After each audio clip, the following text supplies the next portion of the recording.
Okay, the equipment I'm going to use, I'm going to use an artist palette, just a cheap one. Now to make sure I don't get too much paint on the brush, I'm going to attach a piece of inkjet card onto the top of here, and I'll just remove any excess paint onto this. So I'll just roll up a piece of the tape again, stick it to the top of that.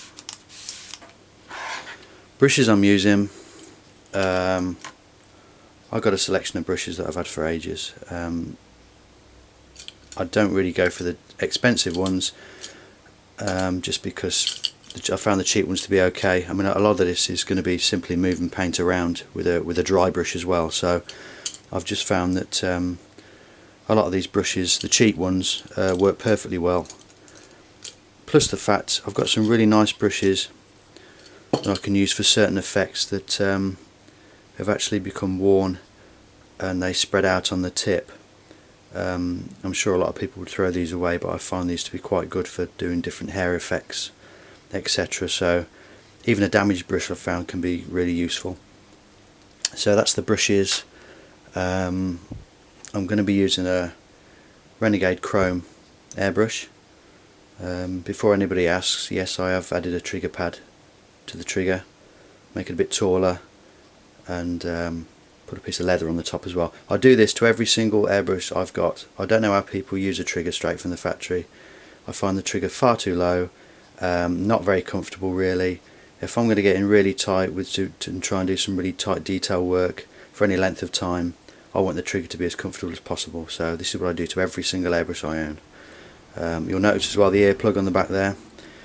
The reason for the earplug may sound daft. I've also cut the handle back as well. This isn't the original chrome handle, I didn't want to destroy that. This is a handle off another airbrush, but I've cut it back. The reason for the earplug on the needle is so that I can undo the chucking nut and just move this backwards and forwards for either cleaning, or if I can want to clean a blockage or anything inside the cup, I can do that actually without removing the handle. So that is what I do every airbrush. Again, I cut the handle back. So this is just something I do to every airbrush. I really like the chrome, but I just find that my little modifications enhance it. So that's what I'm using. Right, one thing I haven't mentioned is the paint. For this project, I use different paints. I've used all sorts of different paints for these wallets. As long as it's a textile grade paint really, or something that's flexible enough to take any sort of folding of the wallet, etc., you're okay. I do use Liquitex quite a lot in my paintings on canvas and panels. Either they're Liquitex soft-bodied tube paint, or they do a nice range of inks as well to complement the tube paint. So we've got the best of both worlds there. The best thing they do, which I think is absolutely wonderful for my technique, is their Liquitex slow dry blending medium. You can add this any amount you want to the paint. It keeps the paint wetter for longer, and it allows you to be able to use a dry brush to blend out any harsh lines, so it won't jar with the airbrush work. So I use this with other brands of acrylic anyway. Even an airbrush specific paint, I would use this with my brushwork. So this is a fantastic medium, really is good. So that's what I'll be using, and we'll just take it from here. Okay, what we've got here is a leather wallet, new leather wallet, and I'm going to do a painting of Charles Dickens on the front of it. So what I'm going to do first of all is I'm going to wipe any wax or grease off the surface with some methylated spirits, and then we'll start the artwork. Okay, I'll just put some spirits on this piece of kitchen towel. I guess you can do other degreasers or whatever, but I just find that the meths works really well.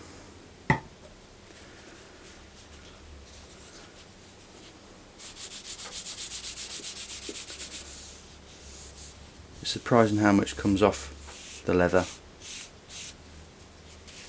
This one actually isn't too bad, just a little bit there, but sometimes you'll get quite a lot of the black dye coming off, and whatever wax as well they've put on the top of the surface, which will affect the paint sticking to the surface. So just make sure you get it really nice and clean. You can see it's coming off a little bit more now.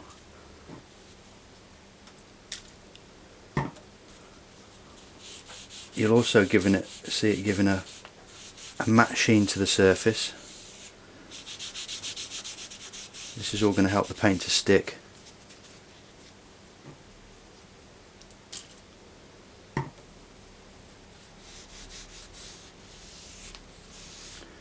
Get right to the edges.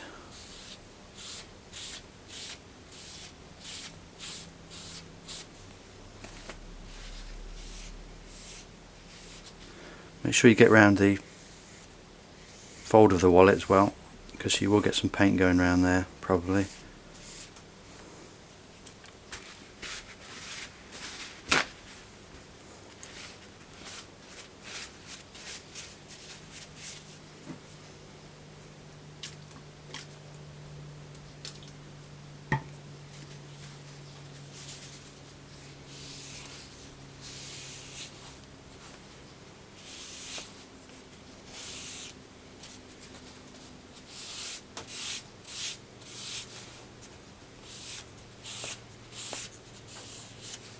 There you go, you can see that. Okay, so we'll just dust that off with a dry one, just to get into the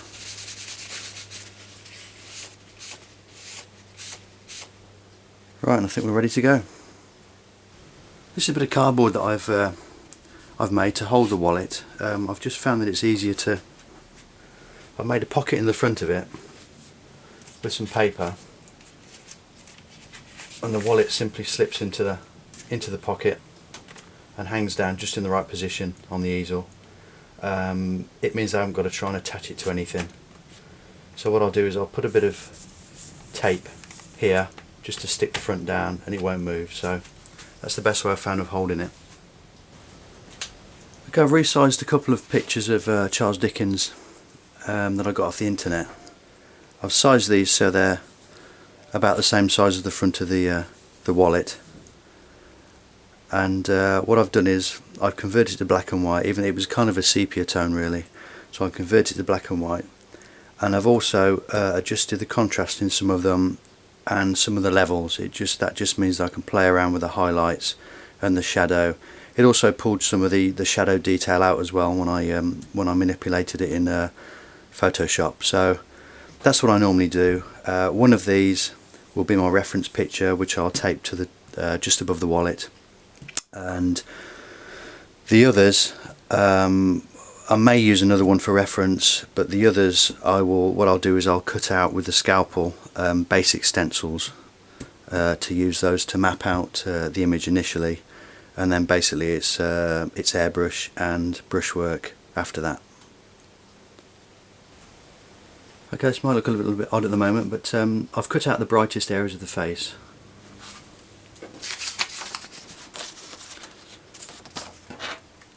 Got bags under the eyes, eyelids, and around the ear, and obviously the collar. The brightest bits I've cut out first. These purely to get the correct position of the face. Nothing more than that really. There's no detail whatsoever in this stenciling, and it's just to give me a position so that everything goes in the right place. So that's what I've cut out at the moment. I'll place this against the wallet, spray some very reduced white, and then I'll start cutting out more and more as we go along. It'll end up sort of a patchwork of stencils, and then we discard the stencil part and then get on with the airbrushing and the brushwork. Right, this is stage one.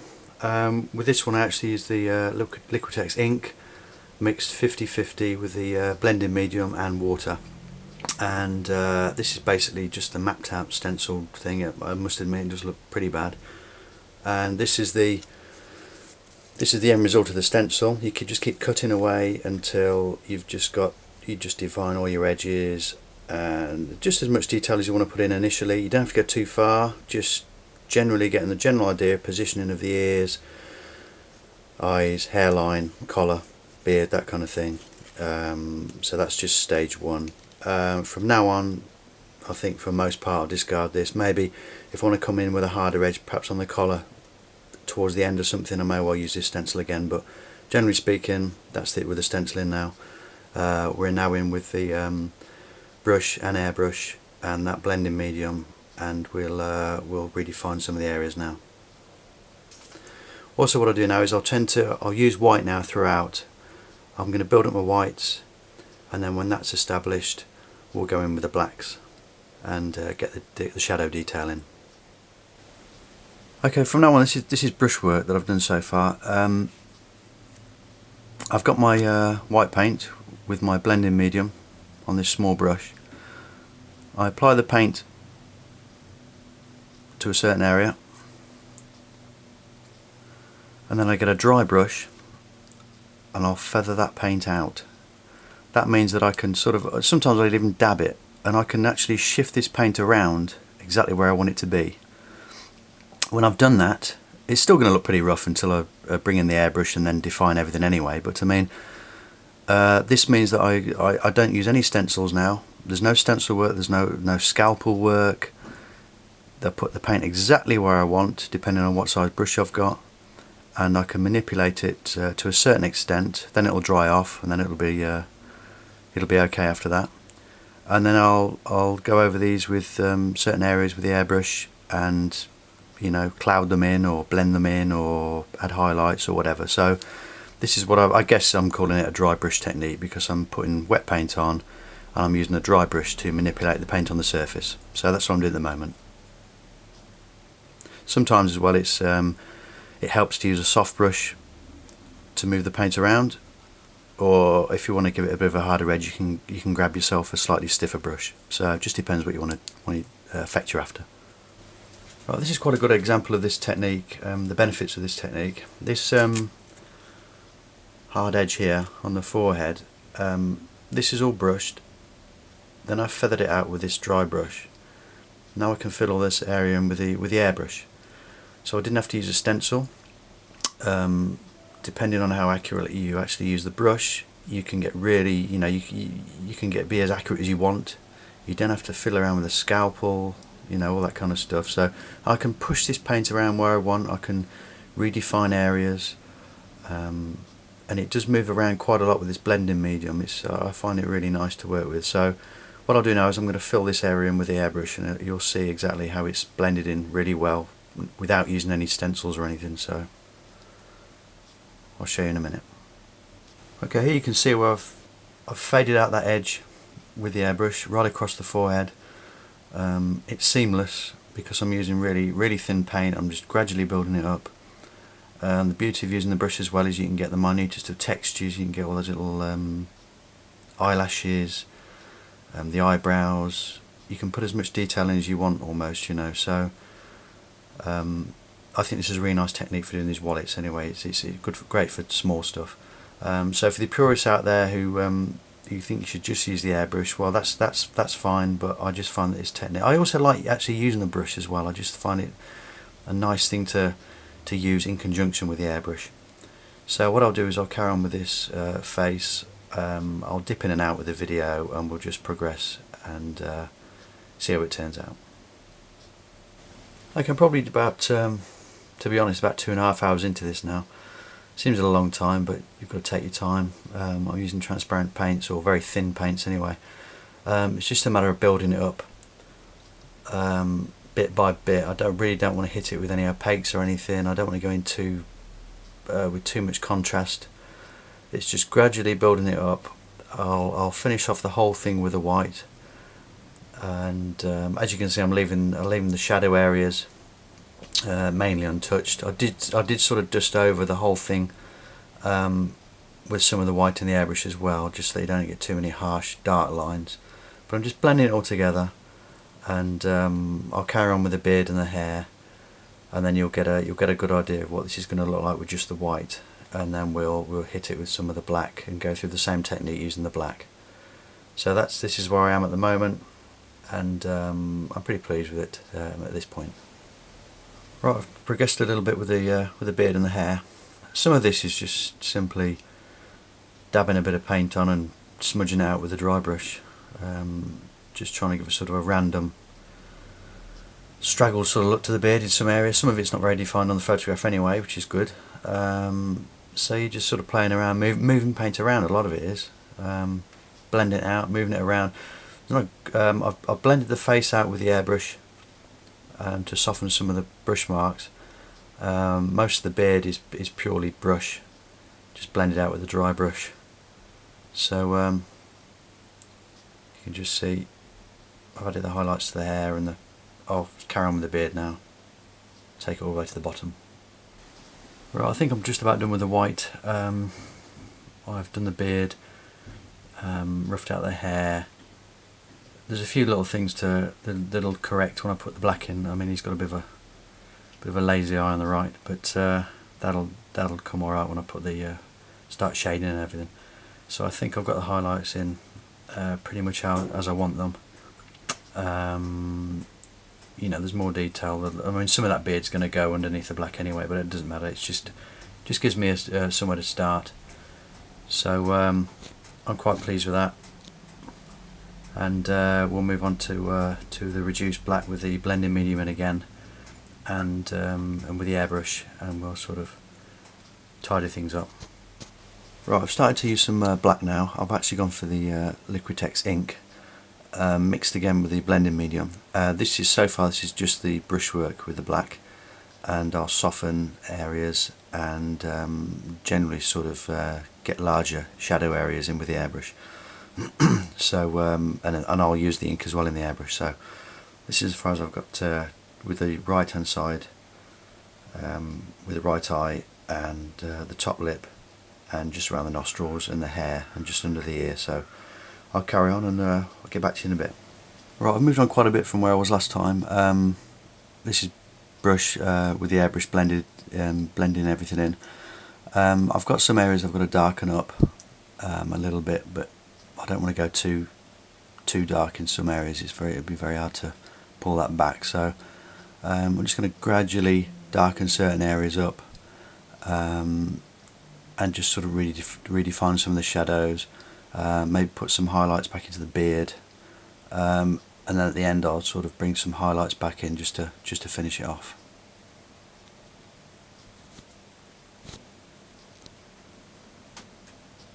Well, I think I might call that a day with the black.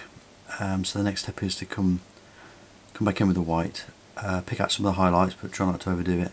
And obviously I think that collar needs brightening up quite a bit, so that'll be with the brush, I guess. And I think that'll be it. So back in with the white, maybe a touch more black after that, but I'm not sure. Okay, I think that's it. I'm going to stop now because I'll just keep going and going and going. So I think, you know, you've got to know when to stop, so I think this is the point. I'm really pleased with it. Added some details with the black, faded out some shadows with the black and the airbrush.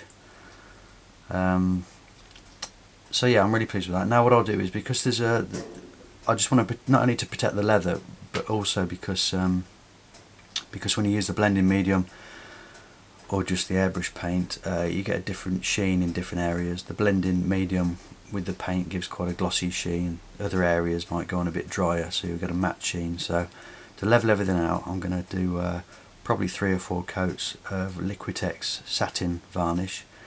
That's really nice varnish. That it's sprayable straight from the bottle, so you can just put it straight in your airbrush. I'll just a coat on of the satin varnish, and then I'll put another 2 or 3 wetter coats on, and that'll be it. That'll even the sheen out throughout the whole piece and protect the leather. Okay, this is the finished article. I've put probably about 4 coats of the Liquitex satin varnish on it. It's evened the sheen out. It'll protect the artwork, and so that's it. I've really enjoyed doing it. I think there's probably about 7 hours work in this. It sounds it sounds a lot, but it does not fly past quickly. When you're doing the tiny bits of brushwork, blending, airbrush, time soon goes. So so that's the finished article. Thanks for watching.